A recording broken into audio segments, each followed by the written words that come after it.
Hey, this is Jagwar Ma and you're watching Berlin Music TV.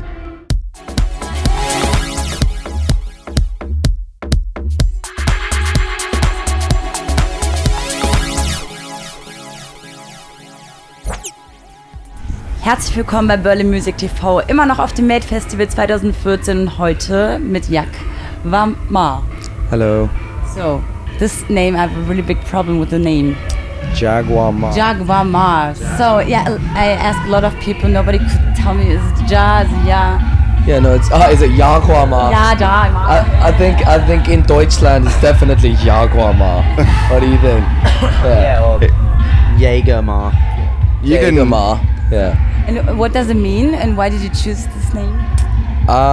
It kind of started as a nickname that Jono had under the name Jaguar Paw, I guess, and then it got misspelt and then sort of reappropriated later on. But I don't think it really has much of a deeper meaning. We just kind of like the sound and the look of it. Yeah. So, you wanted to say something, or what did I you want? just can talk? I just wanted to Okay. say soft J because I like saying that word, soft J. I said you can soften the J. It's your discretion. Cool. So now you're in Germany, Yeah. touring. Is it your first time in Germany, or have you been here before? We mixed the album here. Howlin was mixed in Berlin. And how does it come? We worked with a producer, mixing engineer named Ewan Pearson, who's actually a DJ as well. His studio is actually part of the Compact office in Berlin. So yeah, we although we sort of wrote most of the songs in Australia, recorded them in France, we actually mixed the record in Berlin. So did you know the Melt Festival before? Yeah, we've heard of it before. I mean, it's quite a well-known festival in Europe, and we actually almost came last year, but as punters. But yeah, this is the first time we've played. Are you afraid a bit, or is it like, oh, easy, we know already how it works? Afraid? Yeah, to be on stage. I'm afraid. Nervous, you mean? Like, I think I still get nervous. I don't know. Like, and I never know what it is that triggers it. Sometimes you never, like, and then you'll play a show in front of X amount of people and you won't be nervous. So it's crazy. But I feel confident about today. I think we'll have a good show today. Feels good, like sun's out and like Berliners are like cool, so. We just went for a swim in the lake. Yeah, and Yeah. how was it? Beautiful. Yeah. I've always wanted to do that in Germany. I've read about it, and we finally did it. And then we just had some banging hot dogs as well. Yeah. So I think we're all pumped. We're all Yeah. G'd. So, yeah, and tonight you will perform a lot of songs of your album Howlin. Yes. Yeah, and you have one song on that album. It calls Backwards Berlin. Backwards Berlin. That's really nice title. So, really nice. Now you know the story of the mixing of the record. You can work out why it's called Backwards Berlin. yeah, but now you need to tell me. So, what is the specific relationship to Berlin? The specific relationship, I guess, is the way that we sort of categorize our songs and our mixes, and the final mix of the song Backwards was the Berlin mix, and then the name just kind of stuck. We just sort of liked Backwards Berlin as it was, and I think Berlin as a city holds like a very sort of close sort of resonance with us as people. Jono lived here for a bit. The Berlin Wall came down on the day of my birthday. Wow. So that's kind of cool. Yeah, I don't know. So, David Hasselhoff was singing for you. Oh, really? Yeah. At the Hoff. He was looking for freedom. Oh, really? Yeah. The Hoff. Yeah. He always comes to Australia. It's weird. I think he really likes the beaches. You know, he's always just there. Anyway. So, what do you think? Where do you have more success? Like in Europe or in Australia? We're really, really, really big in Tajikistan. Nah, not really. I think our biggest fan base, I think it's purely because we live in the UK and have done basically for the whole band career, which isn't that long. So you moved from Australia to UK? We moved to France to record the record, and then it just made sense to go over to London because we started getting management there and stuff like that. As far as fan base goes, I never actually know how big or small we are as a band, because every time I try and like get some information and like try and gauge things, I just always sort of met with colourful reviews. But when was the point that you felt okay? A lot of people want to book us for a festival, or you know. Well, from the beginning, when we first put out "Come Save Me," which was the first track that we wrote, most of the attention was coming from London, was coming from the UK, and shortly after that, Gab and I moved over there. So when we go back to Australia, it's actually, we kind of go back there just as a touring band. We live in London now. But, you know, success is like a hard thing to gauge, you know. I mean, we have fun everywhere that we go and play shows, and there's people at the shows, so it's sort of a kind of hard thing to measure or compete a different country against a different country. If we can make one person happy, then I think that we're a success. And who is it? Sorry? And who is the person? Doesn't matter. Okay. Doesn't matter. I think, yeah, at least one. If we can make Ewan Pearson proud, the man that mixed our record, then that's a success in Germany. And what are you all doing for your music? Like, you're singing, you're producing, or what is your job? Okay, my job. I play guitar and I sing. That's what I do. And various other little bits and pieces. And then Jono. Yeah, I guess I'm the producer in the band, but do like keyboards, synths, drum machines, a little bit of guitar. I play a German bass. Plays a Hofner. Wow. Yeah. Speaking of the Hoff. Yeah, speaking of the Hoff. Yeah. How long did it take to record this album?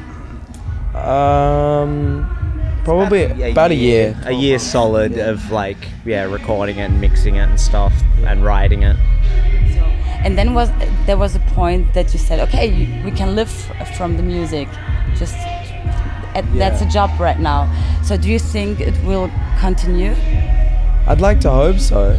I mean, we're quite happy doing what we're doing. We're really sort of enjoying touring and doing all of that. And I guess in some ways, because we're playing a record that we've already, we put it out a little while ago. So in some ways it does feel a bit like work. But I think when we get back into sort of making the next record and start recording and things like that, that's a different job as well, So what is the next project? Now touring or? Well, we're sort of coming towards the end really of touring this record. I think our sort of big hurrah is our third. I think it's our third US tour, which is coming up next month. And we're playing Lollapalooza and playing a bunch of other festivals. And then I think towards the end of the year, when it gets nice and hot like this, we're going back to Australia. And then maybe we might start settling down and actually really focusing on, getting this next record out. When you're touring, do you notice already some ideas?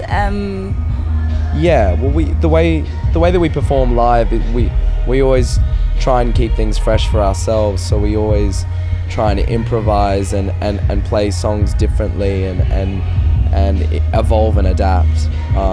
But we're not really the kind of band that would play a new song straight off the bat live yet. We're not really at that point in recording the next record that we would do that. No. You're an indie band, so the meaning of indie changed a lot during the time. I don't think we're an indie band. No. I'm gonna swat that away straight away. Yeah. What is the meaning for you? I don't know anymore. It's such a misused word now. It's like it's hard to pin down what it ever was or still is. But I mean, one thing I would say is that the process that we went through of making the record, we did it before we had a label. We funded it ourselves. We made the film clips ourselves. It was a self-produced record. So in that sense, I guess we were independent DIY artists. I mean, I don't know if that, but I mean, essentially it's a fairly heavily electronic record with songs, so, and the songs, I mean, if you took out the electronics, the songs, there's nothing indie about the songs in terms of the musical genre. So I don't know, the only thing that's indie that we relate to is the DIY aspect, like doing it all yourself, having artistic and creative control. That's the only thing that I would say. I think just continuing on that sort of thought, that essentially the word indie has so many different meanings, and one of them is sort of this, like there's an aesthetic meaning to it, which once meant bands like Sonic Youth was like indie, you know, once upon a time, but then that sort of same word started being applied to, like, you know, the sort of all of the bands of the noughties, like I guess even Franz Ferdinand and things like that. So that became what indie was. But that's all, you know, that's all aesthetic. That's like a style, and that will evolve and change. And I think as far as what the aesthetic means with indie is like very much guitar, like kids on guitars and drums and stuff like that. That's what the aesthetic means. But there's like also like an ideological meaning behind the term indie. And I think that we probably can relate to that side more, like what John was saying. Yeah, on the 12th of July, you sold some of your limited editions of your vinyls. Yeah. Yeah. So how important is a vinyl for you?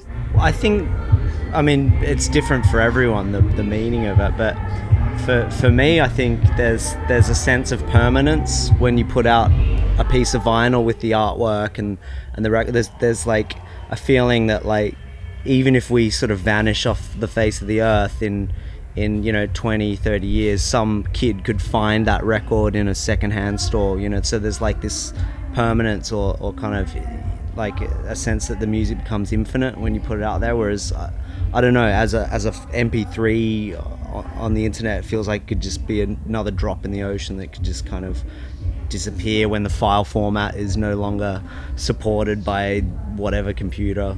But also I think the process of listening to vinyl is really important. I think it's a slightly more engaging process when you put the record on the record player and you put the needle on. It's sort of like you've focused your attention, you've committed to listening to that piece of music for that duration. Like skipping tracks around on an album is actually a bit of a pain in the ass on a piece of vinyl. Like on iTunes you can just shuffle and just skip, and so there's a sense of like focusing the listener's attention when you put a record on, which I think we all kind of like that mentality of preserving the sort of continuity of the artwork. Yeah. So thank you very much for the interview. Thank you. Dankeschön. Dankeschön. Ja, und schaut auch nochmal auf böllemusik.tv vorbei. Da sind noch einige andere Interviews vom Made 2014. Ja, und have a lot of fun. Thank you. Bye bye. Cheers. Gut. Bye.